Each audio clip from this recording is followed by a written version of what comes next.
أعوذ بالله من الشيطان الرجيم بسم الله الرحمن الرحيم إن الله لا يستحيي أن يضرب مثلا ما بعوضة فما فوقها بے شک اللہ تعالیٰ نہیں شرماتا ان یضربا کہ بیان کرے مثلا کوئی مثال ما بعوضۃ جو مچھر کی ہو فما فوقها اس سے اوپر فاما الذین آمنوا بہرحال جو لوگ ایمان لائے فیعلمون انہ الحق من ربہم پس وہ جانتے ہیں کہ یہ ہمارے رب کی طرف سے بالکل برحق ہے۔ کل کے درس میں یہ ذکر کیا تھا مشرکین کو چیلنج تھا اور مشرکین کے شبہ کا جواب تھا، اور دوسرے نمبر پر تخویف کا ذکر تھا اور تبشیر کا ذکر تھا۔ چیلنج مشرکین کا شبہ یہ تھا کہ یہ کلام اللہ تعالیٰ کی طرف سے نہیں ہے، نبی پاک صلی اللہ علیہ وسلم خود بنا لیتے ہیں، گھڑ لیتے ہیں اپنی طرف سے اور صبح شام اس کو پڑھتے رہتے ہیں۔ یہ شبہ تھا، اس کا جواب دیا اللہ تعالیٰ نے چیلنج کیا کہ ایک سورت تم بھی بنا کے لاؤ، مگر وہ عاجز آ گئے، ایک آیت بھی نہ بنا سکے۔ پھر آگے تخویف کا ذکر تھا، مشرکین کے لیے ڈراوا تھا اور مومنین کے لیے بشارت کا ذکر تھا۔ آج کے درس میں بھی مشرکین کے ایک شبہ کا جواب دیا جا رہا ہے۔ مشرکین نے یہ شبہ کیا کہ یہ کلام اور یہ مسئلہ توحید خدا کی طرف سے نہیں ہے، یہ دعویٰ توحید مسئلہ توحید جو نبی پاک صلی اللہ علیہ وسلم پیش کرتے ہیں یہ خدا تعالیٰ کی طرف سے نہیں ہے، بلکہ نبی پاک صلی اللہ علیہ وسلم یہ اپنی طرف سے بناتے ہیں۔ وہ کیسے کہ اگر یہ کلام اور یہ مسئلہ توحید خدا تعالیٰ کی طرف سے ہوتا تو اس میں اولیاء اللہ کے لیے مکڑی اور مچھر کی مثالیں دی جاتی، جیسا کہ پیچھے ایک جمعے میں نے ذکر کیا تھا کہ پوری مثالوں پر میں نے جمعہ پڑھایا تھا، مکڑی کی مثال، مکھی کی مثال، اسی طرح پانی کی مثال سے پورا جمعہ میں نے پڑھایا تھا۔ مثل الذین اتخذوا من دون اللہ اولیاء کمثل العنکبوت اتخذت بیتا وان اوہن البیوت لبیت العنکبوت، کہ جو اللہ تعالیٰ کے علاوہ غیروں کا دروازہ پکڑتے ہیں، غیروں کے دربار پر جاتے ہیں، اللہ تعالیٰ کو چھوڑتے ہیں، اللہ تعالیٰ کی پناہ نہیں مانگتے، غیر کی پناہ مانگتے ہیں، تو وہ ان کی پکار اور ان کی پناہ اور ان کا سہارا بالکل مثل عنکبوت کی طرح ہے، جیسے مکڑی کا جالا ہے وہ کمزور ہوتا ہے، اسی طرح ان کے معبودین اور غیر اللہ کا سہارا بھی کیا ہے، عنکبوت مکڑی کے جالے کی طرح کمزور ہے۔ جب یہ مشرکین نے سنا کہ یہ اولیاء اللہ کے لیے، انبیاء کے لیے اس قسم کی مثالیں، یہ تو اولیاء اللہ کی توہین ہے، یہ کیا ہے، اولیاء اللہ کی توہین ہے۔ آج بھی کہتے ہیں نا، آج بھی جب مسئلہ توحید بیان کرو اور مثال سے مسئلہ واضح کرو اور غیر اللہ کی حقیقت واضح کرو کہ یہ بے بس ہیں، بے کس ہیں، کچھ نہیں کر سکتے، تو کہتے ہیں کہ یہ جی انبیاء کے گستاخ ہے، یہ نبیوں کے گستاخ ہے۔ تو اس وقت نبی پاک صلی اللہ علیہ وسلم کو بھی یہی طعنہ ملا، یہ اعتراض ہوا تھا نبی پاک صلی اللہ علیہ وسلم کا، یہ کیا ہے، اولیاء اللہ کا گستاخ ہے اور یہ کلام مسئلہ توحید خدا تعالیٰ کی طرف سے نہیں ہے۔ اللہ تعالیٰ نے اسے شبہ کا جواب دیا۔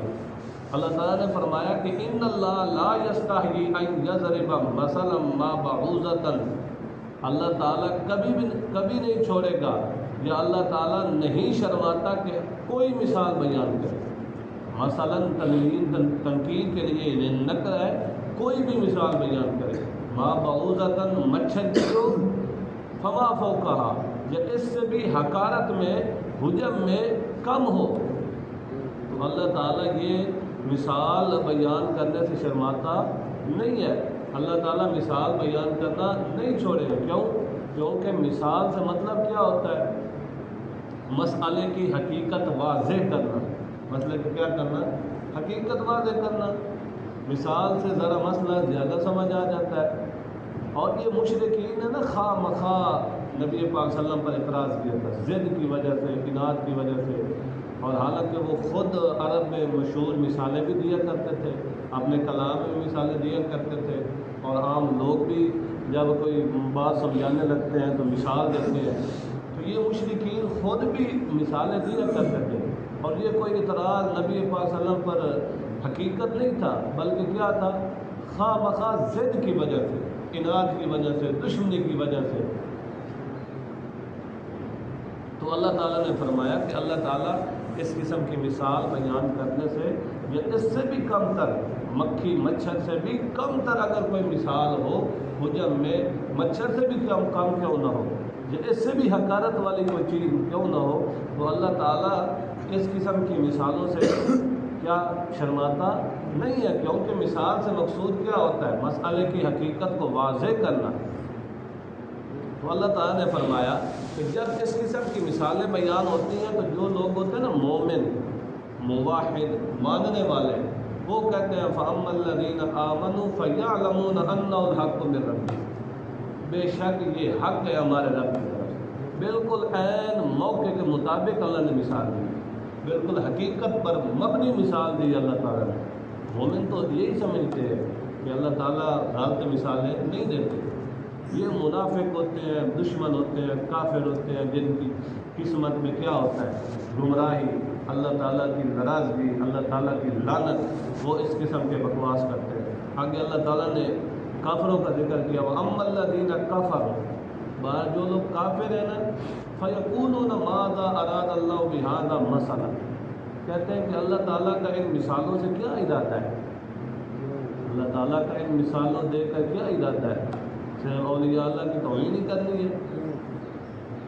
حالانکہ یہ کافر و مشرک یہ سمجھتے نہیں ہیں کہ ہم اولیاء اللہ کا پلہ پکڑے ہوئے ہیں، اللہ تعالیٰ کی ذات کو ہم چھوڑے ہوئے ہیں۔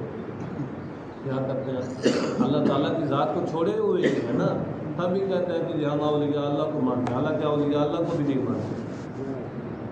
یہ موجودہ دور میں آپ کے سامنے سب کچھ جو اب کہہ رہے ہیں کہ ہم اولیاء اللہ کے ماننے والے ہیں، عاشق ہیں، نبی پاک صلی اللہ علیہ وسلم کی عاشق ہے، کیا یہ اب اولیاء اللہ کو مانتے ہیں یا نبی پاک صلی اللہ علیہ وسلم کو صحیح حقیقت میں مانتے ہیں؟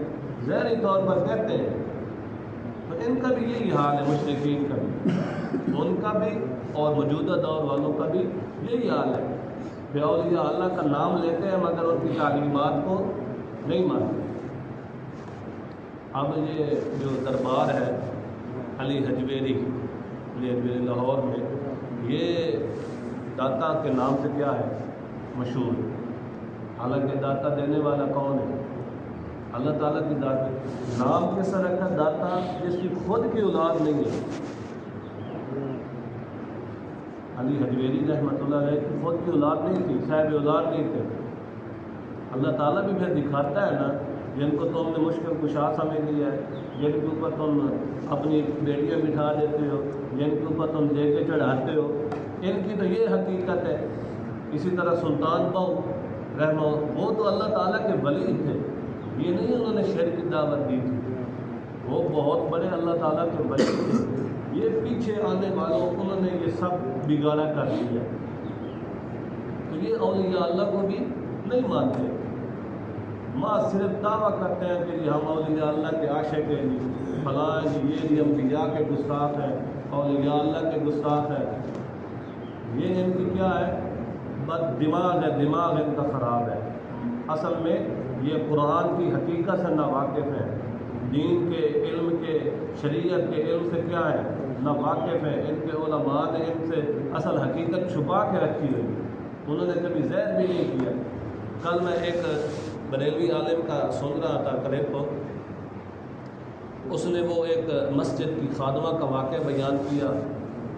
نبی پاک صلی اللہ علیہ وسلم کے جو مسجد نبوی تھی اس کی وہ صفائی کیا کرتی تھی مسجد کی خادمہ، تو نبی وہ بیمار ہو گئی، تو نبی پاک صلی اللہ علیہ وسلم نے فرمایا کہ جب اس کی وفات ہو تو مجھے اطلاع کرنا، مجھے کیا کرنا؟ اطلاع کرنا۔ تو وہ رات کو فوت ہو گئی، صحابہ اکرام دفن کر دیا، کیا کر دفن کر دیا، تدفین بصبح جو ہے آپ وسلم کو پتہ چلا کہ وہ رات کو فوت ہو گئی، تو آپ وسلم نے فرمایا کہ آپ نے مجھے بتایا کیوں نہیں، آپ نے مجھے بتایا کیوں نہیں۔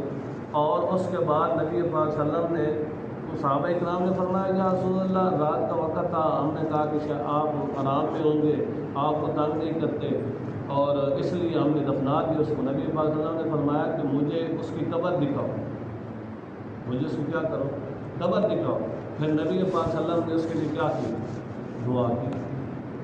اب یہ کیا کہنے لگا عالم، وہ کہنے لگا کہ نبی پاک صلی اللہ علیہ وسلم سب کچھ جانتے ہیں، حضور صلی اللہ علیہ وسلم سب کچھ جانتے ہیں، پھر بھی پوچھا کہ مجھے قبر بتاؤ۔ ایسے یہ انہوں نے عوام کی آنکھوں میں دھول جھونکی ہوئی ہے۔ نبی پاک صلی اللہ علیہ وسلم خود کہہ رہے ہیں مجھے بتانا کہ جب فوت ہو تو مجھے بتانا، پھر انہوں نے بتایا، وہ فوت بھی ہوگی، آپ صلی اللہ علیہ وسلم کو پتہ نہیں چلا، پھر انہوں نے دفن بھی کر دیا، پھر خود نبی پاک صلی اللہ علیہ وسلم کہہ رہے ہیں مجھے قبر پہ لے جاؤ، دکھاؤ اس کی قبر کہاں ہے۔ انہوں نے اصل حقیقت پر کیا ہے، پردہ ڈال کے رکھا ہے۔ تو یہ اللہ تعالیٰ کا شکریہ ادا کیا کرو کہ اللہ تعالیٰ نے، شکر ہے اللہ تعالیٰ نے یہ حق بات بتانے والے عالم بھی بنائے ہیں، وگرنہ جو عوام تھی جن کو نہیں پتہ تھا اصل حقیقت کیا ہے تو وہ تو مارے جاتے نا۔ ہاں، تو یہ تو اللہ تعالیٰ کا شکر ہے کہ اللہ تعالیٰ نے انبیاء کے نبوت کا دروازہ بند کر دیا ہے۔ اب انبیاء کے کیا ہوں گے، وارث ہوں گے، علماء کیا ہوں گے، وارث ہوں گے۔ تو یہ اللہ تعالیٰ کے شکر ادا کیا کرو جو تمہیں اصل حقیقت بتاتے ہیں۔ ایسا نہ ہو کہ ایمان کے بھی ڈاکو بنے، مال کے بھی ڈاکو بنے، جان کے بھی ڈاکو بنے، ہر چیز کے ڈاکو بنے، مسئلہ حقیقت بھی واضح نہ کرے۔ یہ کافر کیا کہتے ہیں، ماذا اراد اللہ بہذا مسئلہ، اس قسم کی مثالوں سے اللہ تعالیٰ کا کیا ارادہ ہے؟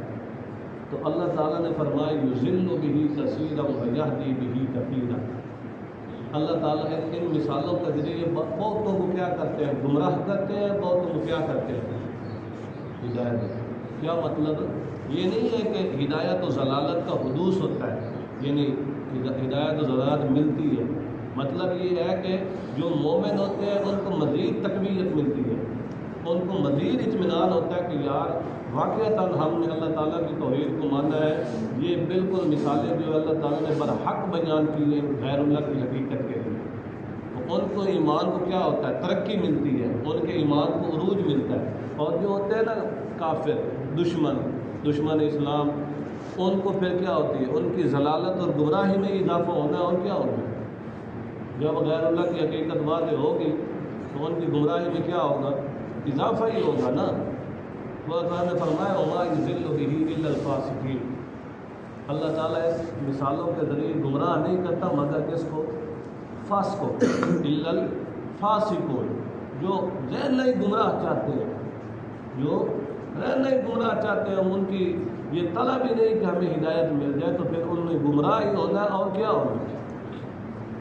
آگے اللہ تعالیٰ نے فرمایا گمراہ فاسقین کی صفت کیا ہے، الذین ینقضون عہد اللہ، وہ کیا کرتے ہیں، اللہ تعالیٰ کے عہد کو توڑ دیتے ہیں۔ عہد اللہ سے کیا مراد ہے، اللہ تعالیٰ کی توحید، اللہ تعالیٰ کی توحید کو توڑ دیتے ہیں، اللہ تعالیٰ کی عبادت نہیں کرتے، غیر اللہ کو کیا کر دیتے ہیں، عبادت شروع کر دیتے ہیں۔ عہد اللہ من بعد میثاقہ، پختہ عہد کرنے کے بعد کیا کرتے ہیں، توڑ دیتے ہیں۔ عالم ارواح میں ہم نے وعدہ کیا کیا تھا، اللہ تعالیٰ نے پوچھا تھا کیا میں تمہارا رب نہیں ہوں، تو سب ارواح نے کیا کہا، قالوا بلا، کیوں نہیں، واقعتاً تو ہی ہمارا رب ہے، ہم آپ کی ربوبیت پر کیا کرتے ہیں، ایمان لاتے۔ ادھر تو ہم نے کیا کیا تھا، پختہ عہد کیا تھا، ادھر دنیا میں آ کر کیا کر دیا، توڑ دیا۔ عہد اللہ من بعد میثاقہ، پختہ عہد کرنے کے بعد کیا کرتے ہیں، توڑ دیتے ہیں۔ وَيَقْطَعُونَ مَا أَمَرَ اللَّهُ بِهِ أَن يُوصَلَ، اللہ نے جن چیزوں کا ملانے کا حکم دیا ہے وہ کیا کرتے ہیں، یقطعون، قطع کر دیتے ہیں، توڑ دیتے ہیں۔ اللہ تعالیٰ نے رشتہ داروں کے ساتھ اچھا سلوک کرنے کا حکم دیا، یہ کیا کرتے ہیں، قطع رحمی کرتے ہیں، کیا کرتے ہیں، یعنی عقیدے تو ہم ایمانی طور پر بھی وہ کیا ہے، ناکام اور عملی طور پر بھی کیا ہے وہ زیرو ہے.